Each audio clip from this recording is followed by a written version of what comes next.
Chapter 2.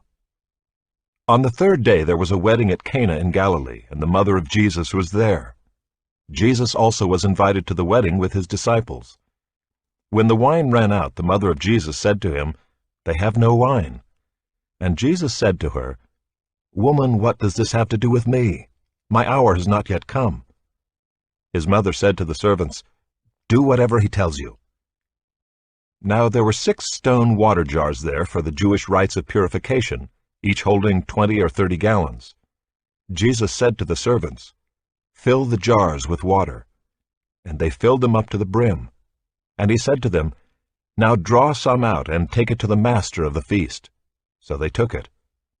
When the master of the feast tasted the water, now become wine, and did not know where it came from, though the servants who had drawn the water knew, the master of the feast called the bridegroom and said to him, "Everyone serves the good wine first, and when people have drunk freely, then the poor wine. But you have kept the good wine until now." This, the first of his signs, Jesus did at Cana in Galilee, and manifested his glory, and his disciples believed in him. After this he went down to Capernaum with his mother and his brothers and his disciples, and they stayed there for a few days. The Passover of the Jews was at hand, and Jesus went up to Jerusalem. In the temple he found those who were selling oxen and sheep and pigeons, and the money changers sitting there. And making a whip of cords, he drove them all out of the temple with the sheep and oxen. And he poured out the coins of the money changers and overturned their tables. And he told those who sold the pigeons, "Take these things away. Do not make my Father's house a house of trade." His disciples remembered that it was written, "Zeal for your house will consume me." So the Jews said to him, "What sign do you show us for doing these things?"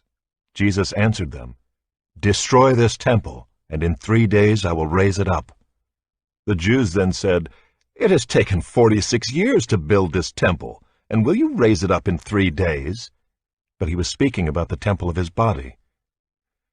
When therefore he was raised from the dead, his disciples remembered that he had said this, and they believed the scripture and the word that Jesus had spoken.